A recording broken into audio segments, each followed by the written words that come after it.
Hello, welcome to my channel. My name is Victoria if you haven't been here. Today I'm talking about how I got diagnosed with endometriosis. I got diagnosed a couple months ago and wanted to share my story because everyone's story is so unique and individual when it comes to getting diagnosed with endo. I'm super passionate about women's health and I love chatting with you guys while I get ready. So you're gonna do my makeup with me and my hair with me while we talk about kind of my health journey as it stands so far. So without further ado, grab yourself a cute drink and let's get into it. Hey, I have my coffee, I have my cute little drink. Look at this spring mug. Today, Ryan and I are going to a St. Patty's Day party. Right now it's March 14th. As March is Endometriosis Awareness Month, I wanted to film this video. You know what? I need to wash my hands really quick. I already used my little green tea toner pad. This is from Innisfree. So I'm gonna put this Clinique Moisture Surge 100-hour auto-replenishing hydrator. The next one I'm going to use is this Rescue Balm by like the Hero Cosmetics line. They have those like acne patches. Improves the look of post-blemish marks and redness. And you can see I definitely have like, oh wait, I think I might have my, yeah I do. Hold please. Okay, I had the low like skin filter on, so I wanted to turn that off because I'm doing my makeup and I want you to be able to see like 100%. This is my skin. If you've watched my channel at all, oh my gosh, this is like a year ago at this point, I did a get it ready with me and I talked about how I manage my acne. My update right now, I feel like my skin looks pretty good right now. I'm like happy with where it's at. I have, you can see like all of these are kind of like hyperpigmentation from old breakouts. Actually just started my period today. I actually tend to break out more before I ovulate rather than like right before my period. I feel like I have so much to update you guys on. Yeah, I just wanted to like share my journey. So if you clicked on this video to discover how I was diagnosed, then thank you so much for being here. I'm so happy that you're here. I don't even know where to start. Well, next thing I'm gonna do is put my Innisfree sunscreen on. Oh, I need to grab something really quick. List of traders. So to start off, I'm gonna put my like under eye brightening stuff by Rare Beauty on under my eyes. So there are kind of two sides to like my health journey right now as it stands. I have been struggling with IBS for basically my whole life, but it's gotten pretty severe in the past couple years, the past 5 years or so. After college, it just kind of plummeted, as well as my mental health. I ended up getting diagnosed with panic disorder and anxiety disorder in like 2021. Started seeing a therapist. I just was like drowning in anxiety and it was right after COVID. So, you know, just part of life. Of course, with stress, any kind of stress, your body doesn't respond super well physically when you're under a lot of like mental strain. Next I'm gonna do my Merit Stick. Ooh, this is in the shade Linen, which is a little bit dark for my skin tone, but this is what I have, okay? 10% of women are diagnosed or have endometriosis. It takes 6 to 10 years to get diagnosed. Of course, I have a book. This is called Heal Endo. I've really been enjoying it. I'm not quite done with it yet. It's by Katie Edmonds. I think she's a nutritionist who was diagnosed with endo. So endometriosis, when abnormal cells that are similar to the lining of the uterus, called the endometrium, are found outside of the uterus. These cells develop into endometriotic lesions, i.e. endometriosis, which grow and bleed in response to hormonal fluctuations throughout the menstrual cycle. Here's the truth. Endometriosis is an inflammatory condition rooted in immune dysfunction. Although endo is affected by estrogen, it's not caused by estrogen. And while symptoms are often related to the menstrual cycle and reproduction, endometriosis is really a full body disease. It's systemic. The general way that endometriosis has been thought of is like a menstrual disorder, but it's really not at all. Like you can have endometriosis on your lungs, on your diaphragm, you can have it anywhere in your body, and it just is the fact that it's like the cells are similar to your endometrium. They're not the same, but basically these cells like start growing or drift or whatever it is, and then kind of like root into your, typically around your abdomen, and they also start to grow in size at the same time. And it mentions it being like an immune dysfunction because your body, for whatever reason, doesn't recognize that those cells shouldn't be there. And so it's this weird feedback loop where your body is kind of helping them grow, but then it also recognizes that there's an immune problem, a cycle that causes inflammation in your body. Inflammation, you can kind of think about it as like an immune response, which your immune response is a good thing, inflammation is a good thing, but when it's chronic and systemic, then it can cause a lot of issues in your whole body, not just right here in your pelvis. That's what endo is.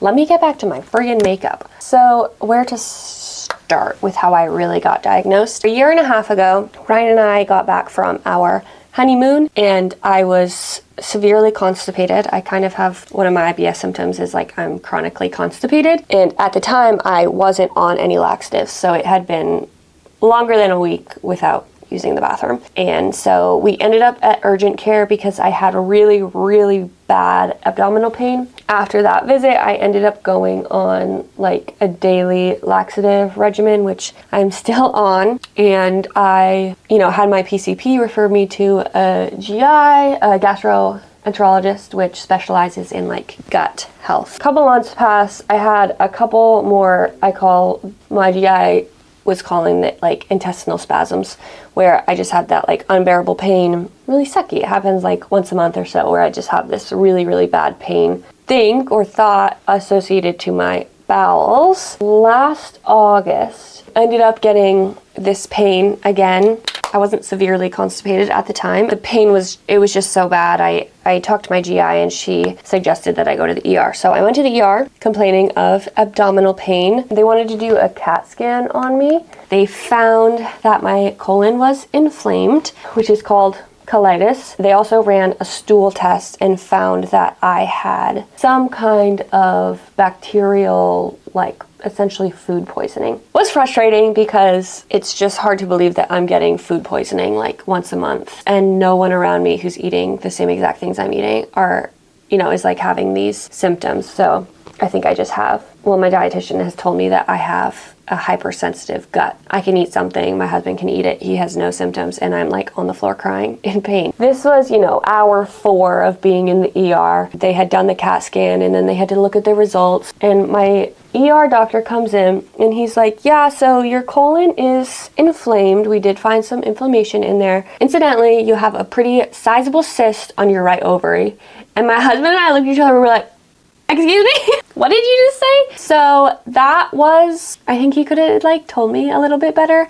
And he then said that, according to the CAT scan, it looked like an endometrioma, which is basically a very large like lesion of endometriosis. From that point, the focus kind of switched from my GI issues to now I have a cyst on my ovary. They had me go up to get an ultrasound, transvaginal ultrasound, which I've never been pregnant, but if you have ever been pregnant, it was kind of crazy. This giant rod that they stick up into your vagina, which of course only like this much is going in there. So they're looking via ultrasound into like your uterus and your ovaries and that kind of pelvic area. So when we were in there, we looked at my left ovary, looks beautiful. Your ovaries kind of look like a chocolate chip cookie.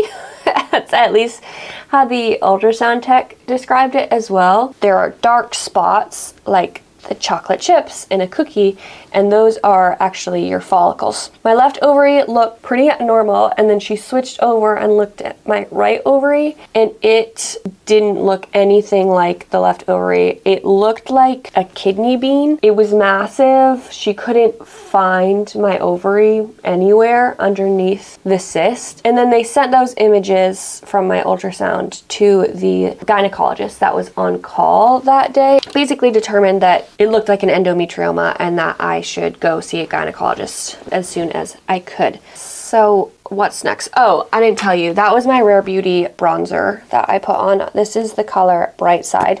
I think it's one of the lighter shades because I'm pale and it's wintertime. I have the Laura Mercier setting powder, which is, oh geez, which is honestly just the best. Couple weeks later, I got in with the gynecologist and she did like a pelvic exam where she had one hand inside of me and the other hand kind of on my abdomen, like resting over my ovary, I guess. And she was like, oh yeah, there it is. There's your cyst. I didn't mention this. The ultrasound tech measured my cyst at 9 centimeters, which is like this big.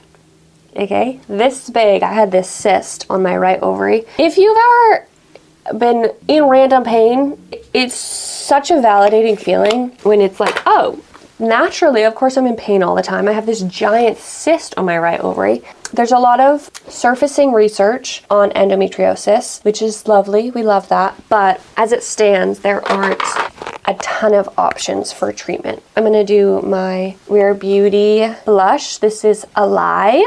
Fun little spring color. Yeah, so the options for treating that they gave me was, the first option was to do nothing, which some people opt for. If you have a cyst and it's only like 2 centimeters or whatever, then it's not, like, it could just kind of go away. She said that since mine was 9 centimeters, it was probably never going to go away on its own. And if it did rupture, that would be exceptionally painful. The next option was medical intervention, which is a fancy word or term for birth control. Endometriosis, the lesions respond to your hormonal cycle the same way that your uterus responds to it. So every time you get your period and you bleed, your endometriosis lesions are also shedding. Where your endometrium has an outlet through your cervix and your vagina to get out during your period, those lesions that are inside your abdomen don't have an outlet. So they end up shedding blood, and then there's just kind of blood floating around your tummy or wherever your lesions are, which can cause a lot of discomfort and bloating. Like if you're one of those people that's just like super bloated on your period, then, you know, that is kind of an explanation if you end up getting diagnosed with endo. That second option was to go on birth control and essentially stop ovulation, stop your period from happening, and the thought is that those lesions would kind of lie dormant. That was just my Rare Beauty eye pencil. I love Rare Beauty. It works really well for my acne because it's non-comedogenic. That's why I use it. This is the color Cool Brown. This video is going to be so long, but it's a long journey. That's just why it takes so long to get diagnosed, because it's so, like, the way that they found it was so random. I was at the hospital for GI issues. They found this cyst in a CAT scan. Who knows how long it would have taken if I hadn't gotten that CAT scan, you know? So that's pretty much it for my face makeup. I might go in and cover up some of these spots more. I really like the NARS little putty concealers. This is in 2.6, light 2.6 Cafe con Leche. I like to use this one, grab a little brush like that, and then just kind of, I'm gonna have to use my mirror for this, but cover up my little post blemish marks, or like if you have an active breakout. This is really good because it's pretty good coverage because it's that thicker consistency. My skin is pretty clear. This is pretty clear for me. Actually, I guess there were 4 options. The third option was to go on a drug that would put me into early menopause. That's crazy. I'm 28. I can understand why that would be an option for a woman in her, maybe her 30s, her late 30s, who has maybe had kids already or doesn't want to have kids, and that's great for them. But I was like, absolutely not. Also, they say it's like reversible. Once you stop taking the drug, cycle comes back, but it's also supposed to be a short-term drug, so eventually you're gonna have to stop taking it anyway. So it's just like putting a band-aid on the disease. And I love my cycle. I love my hormone cycle. I love being a woman. I love that I have a monthly cycle syncing, living with my cycle. I love that stuff. So that wasn't really an option either. And next, I'm just gonna spray with my setting spray before I put my mascara on. The final option was surgery to laparoscopically, that is, they make like tiny incisions and go in with a camera and other technology that allows surgeons to, you know, operate inside of you in a very like minimally invasive way. Between me, my doctor, and my husband, we all were on the same page that like, this is a 9 centimeter cyst. It's not going anywhere. It's not gonna go away. I know that I'm in pain. So we decided to schedule a surgery. For me, it was an outpatient surgery, so I did not spend the night at the hospital. I went to the hospital at like 7 or 8, maybe 9 in the morning. It was late. They were running late, so I didn't get into the surgery suite till like 2 or 3. And I got home maybe around 8 p.m. I did have a longer discharge because I was really nauseous and was throwing up. Also, when I got there and they were doing the pre-op stuff, the nurse tried to put the IV into my hand and I ended up passing out. It was kind of painful because she was like rooting around for my vein. It just like really freaked me out that it was going in my hand. A bunch of nurses had to come in. They like laid me down. They put oxygen on me. They were like, take your socks off, because apparently that helps. I love my doctor. She came to talk to me before the surgery, kind of explain what would happen. As soon as she was done operating, she called my husband and let him know she was able to successfully get the ovarian cyst out. They ruptured it and then like pulled it out through the tiny little hole in my abdomen. Oh, and she was also able to completely leave the ovary. That was a concern. It was a possibility that the cyst had essentially killed the ovary. I wasn't that stressed about it. I was just like praying and leaving it up to God. Like, if he wants us to have kids naturally, then like he will, and he has a plan for that. So I wasn't that stressed about it, but like, praise God, they were able to leave the whole cyst in there. The whole ovary, the cyst is gone. So that was amazing. Let me get my hair stuff because I need to get a move on. I just wanted to grab my curl mousse because I need to take this out. Whew. This is the Herbal Essences Curl Boosting Mousse. This is non-comedogenic, which is why I use it. So I'm just gonna put this in my hair and then crunch it up. Other thing my doctor told me after the surgery is she kind of explained that she found just like a ton of endometriosis everywhere, all over my abdomen. It's called your peritoneal cavity. It's like this, your abdomen and all the organs that it holds. When she said, and I was loopy at the time, but when she said that she found just endometriosis everywhere, I was like, I knew it, because again, it was just so validating. Like, yes, I am in so much pain all the time. Like, this makes so much sense to me. Honestly, almost like great news. I think that when you struggle with symptoms for so long, and when you finally get a diagnosis, even if it is something chronic like endo, it's like, it's such a relief, because you're like, finally, there's a friggin' answer. Like, I have tried so hard to get an answer, because I did skip over this, but I ended up getting a colonoscopy as well after that ER visit, because I just wanted to rule out any kind of bowel disease. There was nothing wrong with the inside of my colon. So yeah, so that was my official endometriosis diagnosis. The only way to get diagnosed with endo, as far as I know, is to have either a biopsy or some kind of surgery where a doctor goes in and physically looks inside of your abdomen to see if you have endometriosis lesions. It's pretty widely underdiagnosed. You know, even though it's laparoscopic, it still is invasive, and not everyone might be interested in having that done, you know, like having a biopsy. Oh, another thing I didn't mention is, while she did see the endo kind of everywhere, it wasn't majorly progressed. Yeah, fortunately, my organs aren't glued together. I don't have an absurd amount of scar tissue. There was a bit that she kind of had to like separate. There's potential for the disease to continue progressing. I'm only 28. My gynecologist referred me to a doctor in Boston, and we're gonna talk about potential for another surgery where she would, sounds like, essentially go in and strip like that peritoneal cavity I was talking about. There's kind of like almost like cellophane wrap, like plastic wrap, that they would just kind of peel off, theoretically take all of the endometriosis lesions with it. The disease can certainly and most likely will come back, but I can start with a clean slate and start implementing these lifestyle changes to help mitigate the disease, just with lifestyle and diet and movement, exercise, things like that. Yeah, that's basically my story. I have a whole other side of it where I'm getting tested for different GI things. Now I have my dietitian. I did test positive for SIBO, which is small intestinal bacterial overgrowth. A lot of women who are diagnosed with endo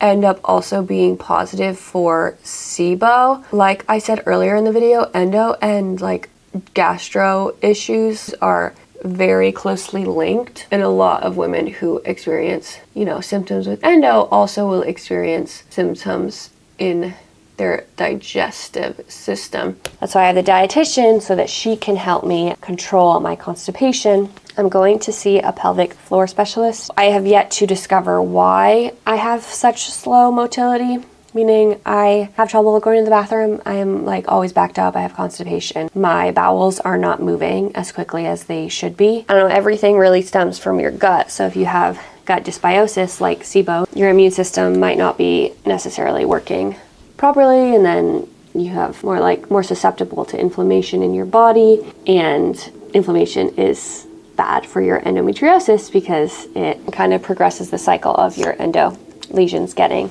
worse. I'm still very much on the journey of trying to figure out my health, and it will be a lifelong journey. I have to accept the fact that there's not going to be one solution or one answer. It's going to be a lifetime of habits and changes and listening to my body and changing the way that I live according to my body's needs at that moment in time, because what my body needs right now is not going to be what my body needs 5 years from now. But that is how I got diagnosed with endo. Right now I'm going to hit my hair with a blow dryer and then come back and close the video out.